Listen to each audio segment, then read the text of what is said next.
Relationships are not here necessarily to make us feel comfortable or even happy. They're here to wake us up, which ultimately will make us happy.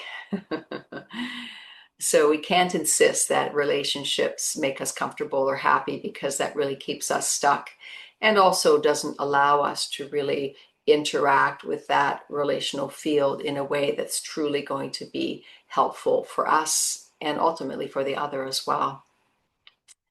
And so I find that it's so important within the context of relationships to take the time, because oftentimes it's hard to do it on the fly, to really presence what's being triggered and activated by someone while you're in the midst of your busy life. I know I can't do it, and I've been practicing for a long time. It really is helpful to set aside that time at the end of the day, at the beginning of the day, where we bring ourselves into a state of meditation.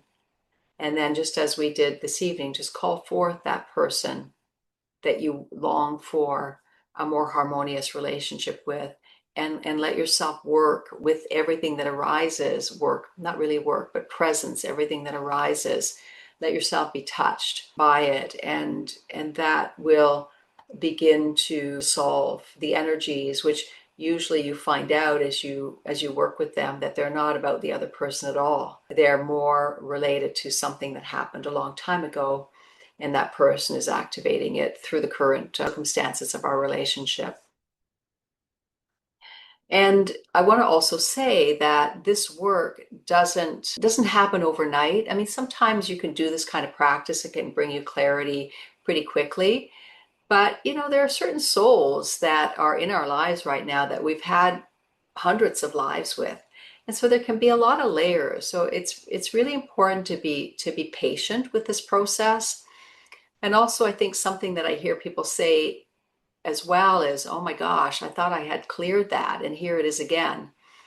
And the way that we clear these energies is often like a spiral. We do revisit them, but each time we revisit them, we're going more deeply into it, and also our relationship with it is different. There's more kind of a capacity to be a witness, to perceive in a way that's not personal.